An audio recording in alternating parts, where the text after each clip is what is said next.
നാരായണം നമസ്കൃത്യ നരം ചൈവ നരോത്തമം ദേവീം സരസ്വതീം വ്യാസം തതോ ജയമുദീരേ. ഞാൻ ഋജുരാമൻ. മഹാഭാരതം കഥകളുടെ പുതിയൊരു വീഡിയോയിലേക്ക് നിങ്ങളെ എല്ലാവരെയും വളരെ ഹാർദമായി സ്വാഗതം ചെയ്യുന്നു. മഹാഭാരതത്തിലെ രണ്ടാമത്തെ അധ്യായമായിട്ടുള്ള സഭാപർവത്തിലെ ഉപാധ്യായമായിട്ടുള്ള ദ്യൂതപർവം എന്ന് പറയുന്ന ഭാഗത്തെ വളരെ നാടകീയത നിറഞ്ഞതും വളരെ പ്രശസ്തമായിട്ടുമായിട്ടുള്ള രംഗങ്ങളാണ് നമ്മൾ ഇവിടെ കേട്ടുകൊണ്ടിരിക്കുന്നത്.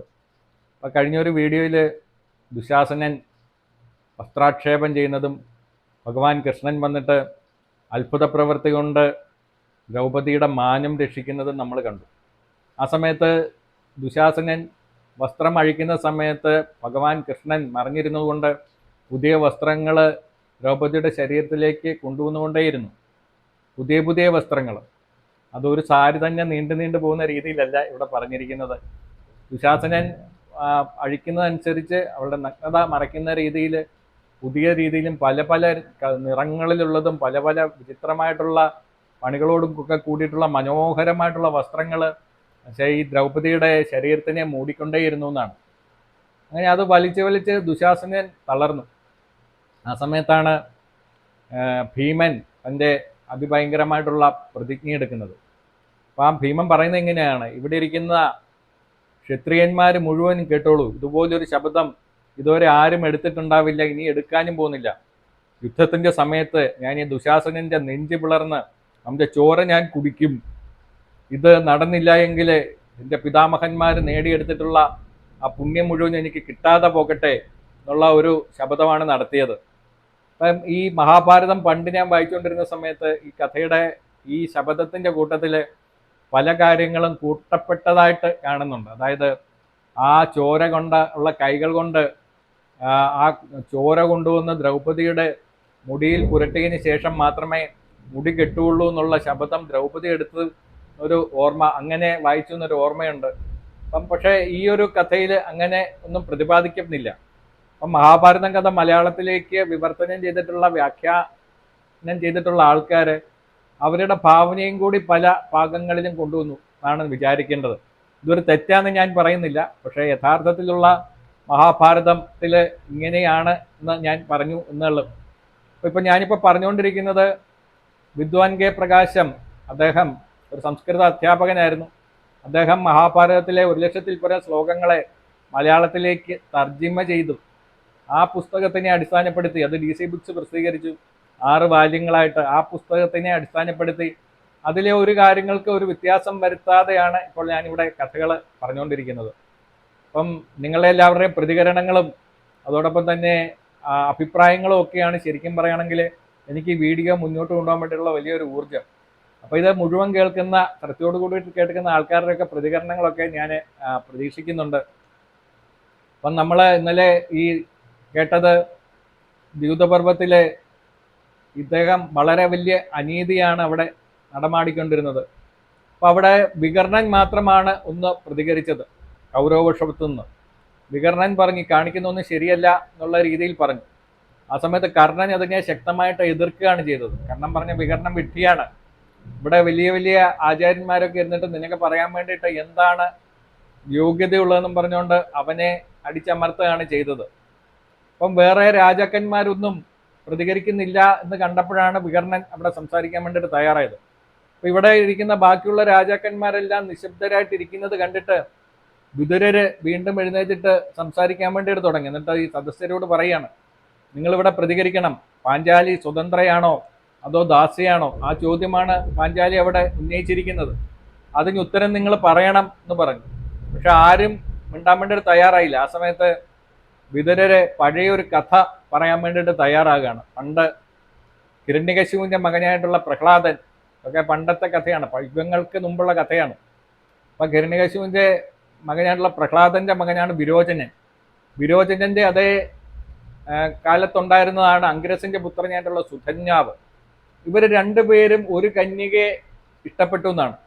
അപ്പം ഇവരിൽ ഞാനാണ് ശ്രേഷ്ഠൻ ഇവളെ വിവാഹം കഴിക്കാൻ വേണ്ടിയിട്ടെന്ന് രണ്ടുപേരും ആ അവകാശവാദം ഉന്നയിച്ചു. അപ്പോൾ രണ്ടുപേരും പരസ്പരം തർക്കിക്കാൻ തുടങ്ങി, ഞാനാണ് കൂടുതൽ ശ്രേഷ്ഠൻ എന്നും പറഞ്ഞുകൊണ്ട്. ആ സമയത്ത് ഈ ഇവർ രണ്ടും കൂടെ പന്തയം വെച്ചു.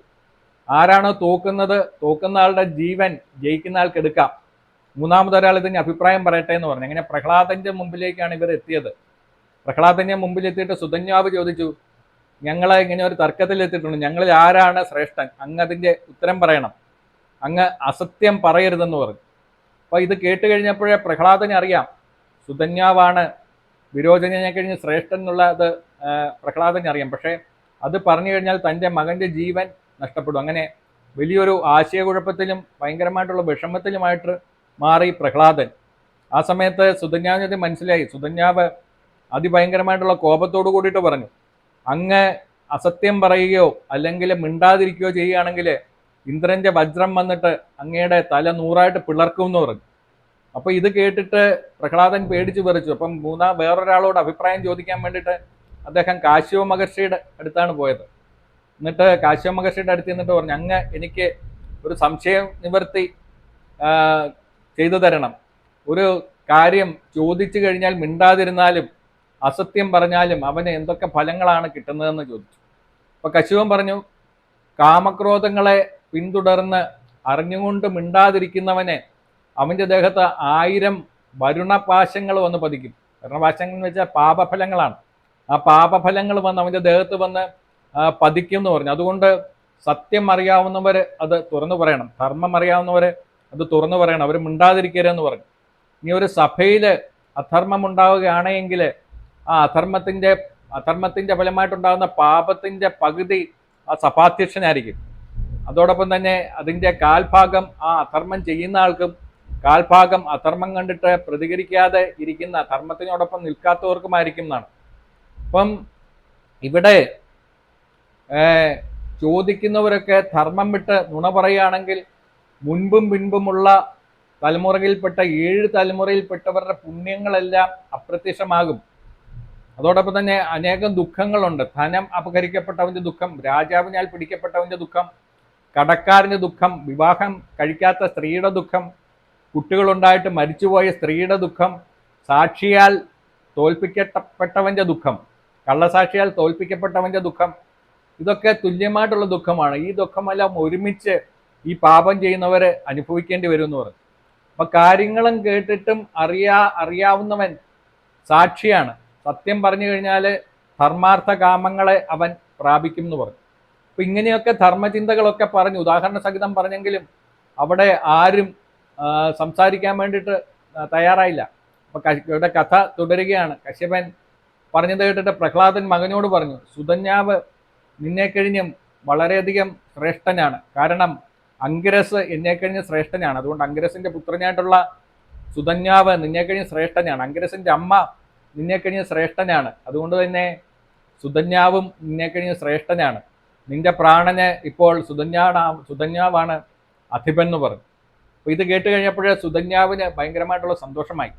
തൻ്റെ മകനോടൊപ്പം നിന്നിട്ട് അധർമ്മം പ്രവർത്തിക്കാത്ത പ്രഹ്ലാദൻ ധർമ്മത്തിനോടൊപ്പം നിന്നല്ലോ.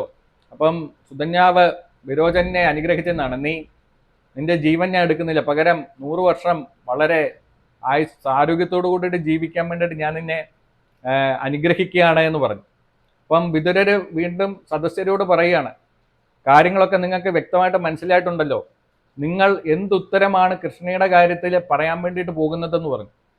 വൈശമ്പായനാണ് കഥ പറയുന്നത്. അദ്ദേഹം തുടരുകയാണ്, വിതുരരുടെ വാക്കുകൾ കേട്ടിട്ടും ഒരു രാജാവും ദുര്യോധനെ പേടിച്ചിട്ട് മിണ്ടാൻ വേണ്ടിയിട്ട് തയ്യാറായില്ല. ആ സമയത്ത് കർണൻ ദുശാസനെ വിളിച്ചിട്ട് പറഞ്ഞു, ആ ദാസിയെ വലിച്ചിടിച്ചുകൊണ്ട് കൊട്ടാരത്തിലേക്ക് തിരികെ കൊണ്ടുപോകാൻ പറഞ്ഞു.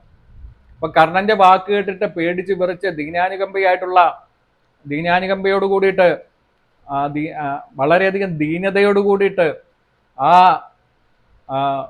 മതയാനിയെ പോലെ തന്നെ വലിച്ചുകൊണ്ട് പോകുന്ന ദുശാസനെ എതിർക്കാൻ ശക്തിയില്ലാതെ വിലപിച്ച് നിൽക്കുന്ന ദ്രൗപദിയെ ദുശാസനൻ വലിച്ചിഴയ്ക്കാൻ വേണ്ടിയിട്ട് തുടങ്ങി. ആ സമയത്ത് ദ്രൗപദി അവിടെ കിടന്നുകൊണ്ട് പറയാൻ വേണ്ടിയിട്ട് തുടങ്ങി, എടാ ദുഷ്ട, നീ എന്നെ ഇവിടെ നിൽക്കാൻ വേണ്ടിയിട്ട് അനുവദിക്കൂ, ഇവിടെ നിൽക്കുന്ന കൗരവർ പറയട്ടെ ഞാൻ ദാസിയാണോ അതോ സ്വതന്ത്രയാണോ എന്നുള്ളത്, അവർ പറയുന്നതിൻ്റെ ഉത്തരം കേട്ടിട്ട് നീ എന്നെ ഇവിടുന്ന് കൊണ്ടുപോയിക്കോളൂ എന്ന് പറഞ്ഞു.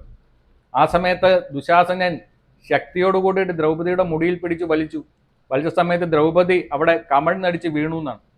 ആ കമിഴ്ന്നടിച്ച് വീണ് അവിടെ കമിഴ്ന്ന് കിടന്നുകൊണ്ട് ദ്രൗപദി വിലപിച്ചുകൊണ്ട് ഓരോന്ന് പറയാൻ വേണ്ടിയിട്ട് തുടങ്ങി. അപ്പം ദ്രൗപദി പറഞ്ഞു, സ്വയംവര സമയത്തല്ലാതെ എന്നെ പുറത്താരും ഇതുവരെ കണ്ടിട്ടേയില്ല. സ്വയംവര ദിവസം മാത്രമാണ് ഒരു അന്യപുരുഷൻ എന്നെ കാണുന്നത്. ഇവിടെ ഇപ്പോൾ എല്ലാവരുടെയും മുമ്പിൽ ഈ ഗതിയിൽ എനിക്ക് കിടക്കേണ്ടി വന്നല്ലോ. എന്നെ സ്പർശിക്കുന്ന കാറ്റിനെ പോലും വെറുതെ വിടാൻ വേണ്ടിയിട്ട് തയ്യാറാവാത്ത എൻ്റെ ശക്തരായിട്ടുള്ള ഭർത്താക്കന്മാര് ഇവിടെ ഇതെല്ലാം കണ്ടുകൊണ്ട് പുറത്തുകൊണ്ട് നിൽക്കുകയാണ്. എന്തൊരു ഗതികേടാണിത്. പുത്രന്റെ പത്നി എന്ന് പറയുന്നത് പുത്രിക്ക് തുല്യമാണ്. ഇവിടെ നിൽക്കുന്ന കൗരവശ്രേഷ്ഠന്മാരുടെയൊക്കെ പുത്രിക്ക് തുല്യനാണ് ഞാൻ. ഇത്രയും വലിയ അനീതി ഈ ഒരു ദുഷ്ടൻ എന്നെ ഇങ്ങനെ വലിച്ചെടുക്കുന്നത് കണ്ടിട്ടും ഇവരെല്ലാവരും മിണ്ടാതിരിക്കുന്നത് എത്ര അധർമ്മമായിട്ടുള്ള കാര്യമാണ്. അപ്പം ഇതിൽ നീചമായിട്ടുള്ള എന്ത് കാര്യമാണ് നടക്കാൻ വേണ്ടിയിട്ടുള്ളത്? പതിവ്രതകളെ സഭയിൽ കയറ്റിയതെന്നുള്ള വലിയൊരു ധർമ്മം നമ്മുടെ ഇടയിൽ നിലനിൽക്കുന്നുണ്ട്. ആ സനാതന ധർമ്മമാണ് ഇവിടെ നശിച്ചിരിക്കുന്നത്. ഇന്ന് ഗുരുക്കളിൽ അത് നശിച്ചു പോയിരിക്കുകയാണ്. പാണ്ഡവരുടെ ധർമ്മപത്നിയും കൃഷ്ണന്റെ സഖിയുമായിട്ടുള്ള ഞാൻ ദാസിയാണോ സ്വതന്ത്രയാണോ? നിങ്ങളൊന്ന് പറയൂ. ഈ ദ്രോഹി എന്നെ ദ്രോഹിക്കുന്നത് നിങ്ങളാരും ഇതിന് ഉത്തരം പറയാത്തത് കൊണ്ടാണ്. നിങ്ങൾ ആരെങ്കിലും ഒന്ന് ഉത്തരം പറയൂ. നിങ്ങളുടെ ഉത്തരം കേട്ട് കഴിഞ്ഞാൽ അതെന്താണെങ്കിലും അത് ഞാൻ സ്വീകരിക്കാൻ വേണ്ടിയിട്ട് തയ്യാറാണ് എന്ന് പറഞ്ഞു. നിങ്ങൾ പറയണം, ഞാൻ ദാസിയാണോ അതോ സ്വതന്ത്രയാണോ? ഇന്ന് കുരുശ്രേഷ്ഠന്മാർ പറയണം എന്ന് പറഞ്ഞു. അപ്പൊ ഭീഷ്മര് ആ സമയത്ത് എഴുന്നേറ്റ് നിന്ന് സംസാരിക്കാൻ വേണ്ടി തുടങ്ങി. എന്നിട്ട് പറഞ്ഞു, ഹേ പുത്രി, നീ എനിക്ക് പറയാനുള്ളതൊക്കെ ഞാൻ നിന്നോട് പറഞ്ഞു കഴിഞ്ഞു. അതിൽ കൂടുതലായിട്ടൊന്നും എനിക്ക് പറയാൻ വേണ്ടിയിട്ടില്ല. ധർമ്മത്തിന്റെ ഗതി എന്ന് പറയുന്നത് അത് വളരെ സൂക്ഷ്മവും അതോടൊപ്പം തന്നെ വളരെ ഗഹനവുമാണ്. അത് വളരെയധികം ജ്ഞാനികൾക്ക് പോലും അതിൻ്റെ ഗതി പറയാൻ വേണ്ടിയിട്ട് പറ്റില്ല എന്നാണ്. പക്ഷേ ഇവിടെ ബലവാൻ ചെയ്യുന്നത് ധർമ്മവും ദുർബലൻ ചെയ്യുന്നത് അധർമ്മവും എന്നുള്ള നിലയിലാണ് കാര്യങ്ങൾ പൊക്കോണ്ടിരിക്കുന്നത്. നിന്റെ ചോദ്യത്തിന് ഉത്തരം പറയാൻ വേണ്ടിയിട്ട് ഞാൻ അശക്തനാണ്. പക്ഷെ ഞാനൊരു കാര്യം പറയാം. ഇതോടുകൂടിയിട്ട് ഈ കുലം ബന്ധു വെണ്ണീറാവാൻ വേണ്ടിയിട്ട് പോവുകയാണ്. ഈ കാണുന്ന കൗരവരെല്ലാം അവരെ ലാഭമോഹങ്ങൾ കൊണ്ട് അന്ധരായിട്ടിരിക്കുകയാണ്. പക്ഷെ ധർമ്മിഷ്ഠരായിട്ടുള്ള നിന്റെ ഭർത്താക്കന്മാര് ഇത്രയൊക്കെ കഷ്ടതകളിലൂടെയും അപമാനങ്ങളിലൂടെയും കടന്നുപോയിട്ടും അവരുടെ ധർമ്മത്തെ കൈവിട്ടിട്ടില്ല. അതുപോലെ തന്നെ ഇത്രയും അവമാനിക്കപ്പെട്ടിട്ടും ദ്രൗപദി, നീയും നിന്റെ ആ ധർമ്മചിന്ത കൈവിട്ടിട്ടില്ല. ഇപ്പം ഇവിടെ ദ്രോണര് പോലെയുള്ള വൃത്തജനങ്ങൾ പോലും ചത്തതുപോലെ ഇവിടെ കുത്തിയിരിക്കുകയാണെന്ന് പറഞ്ഞു.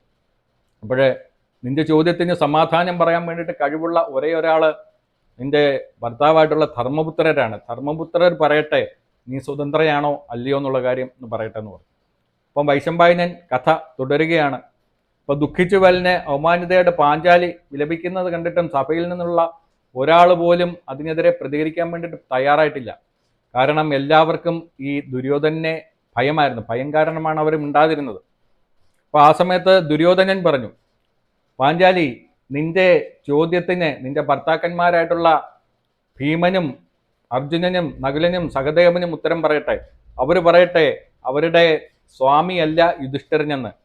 യുധിഷ്ഠിരൻ ചെയ്തത് ധർമ്മമല്ല എന്ന് അവർ പറയട്ടെ. അങ്ങനെ അവർ പറയുകയാണെങ്കിൽ ധർമ്മിഷ്ഠനല്ലാത്തുള്ള രാജാവ് സത്യവാനല്ലാതെ മാറും. അങ്ങനെയാണെങ്കിൽ നിന്നെ വിടാൻ വേണ്ടിയിട്ട് ഞാൻ തയ്യാറാണെന്ന് പറഞ്ഞു. അടുത്ത ഒരു കുരുക്ക് ഇട്ടുകൊടുക്കുകയാണ് ഇവർ തമ്മിലൊരു ഛിദ്രമുണ്ടാകാൻ വേണ്ടിയിട്ട്. അപ്പോൾ ഇത് കേട്ട് കഴിഞ്ഞപ്പോൾ സഭയിലുള്ളവരെല്ലാം രണ്ടായിട്ട് തിരിഞ്ഞു. കുറെ പേര് പറഞ്ഞു ഈ ദുര്യോധനൻ പറഞ്ഞത് വളരെ ന്യായമാണ്, അത് ചെയ്യേണ്ടതാണ്. കുറെ പേര് അതിഭയങ്കരമായിട്ടുള്ള അതിനെ അപലപിക്കാൻ തുടങ്ങി. ഇങ്ങനെ സഭ ഉള്ള ആൾക്കാർ രണ്ട് ചേരിയായിട്ട് തിരിഞ്ഞു എന്നാണ്. പക്ഷെ എല്ലാവരും എന്താണ് പാണ്ഡവർ പറയുന്നതെന്ന് കേൾക്കാൻ വേണ്ടിയിട്ട് ഇങ്ങനെ കാത്തിരുന്നു എന്നാണ് പറയുന്നത്. അപ്പം ആ സമയത്ത് വലിയൊരു ഇരമ്പം ഉണ്ടായി. ഇരമ്പം അവസാനിച്ചു കഴിഞ്ഞപ്പോൾ ഭീമസേനൻ തൻ്റെ ശക്തമായിട്ടുള്ള കൈ ഉയർത്തിയിട്ട് പറഞ്ഞു, എന്നിട്ട് പറഞ്ഞു, ഇവിടെ ഞങ്ങളുടെ കുലത്തിന് സാമ്യമായിട്ടുള്ളത് ധർമ്മരാജാവാണ്, അതിന് യാതൊരു സംശയവുമില്ല. ധർമ്മരാജാവിൻ്റെ കീഴിലാണ് ഞങ്ങൾ എല്ലാവരും. അദ്ദേഹത്തിന് തോറ്റതായിട്ട് കരുതിയാൽ ഞങ്ങളും തോറ്റതായിട്ട് തന്നെ നിങ്ങൾ വിചാരിച്ചോളൂ. അദ്ദേഹം പറയുന്ന വാക്കിനപ്പുറത്തേക്ക് ഞങ്ങൾക്ക് ഒന്നുമില്ല. ദ്രൗപദിയുടെ മുടി കുത്തിപ്പിടിച്ചവൻ ജീവനോടെ ഇരിക്കുന്നുണ്ടെങ്കിൽ അതിന് കാരണം ഈ ധർമ്മിഷ്ഠനായിട്ടുള്ള രാജാവിൻ്റെ കരുണ മാത്രമാണ്. ഈ ജ്യേഷ്ഠൻ പറയുന്നത് അനുസരിച്ചത് കൊണ്ടാണ് ഇവന്മാരൊക്കെ ഇപ്പൊ ജീവനോടെ ഇരിക്കുന്നത്. എൻ്റെ ഇരുമ്പുലൊക്കെ പോലെയുള്ള കൈകൾ നിങ്ങൾ കണ്ടോ? ഇതിൻ്റെ ഉള്ളിൽപ്പെട്ടാൽ ദേവേന്ദ്രൻ പോലും രക്ഷപ്പെടില്ല.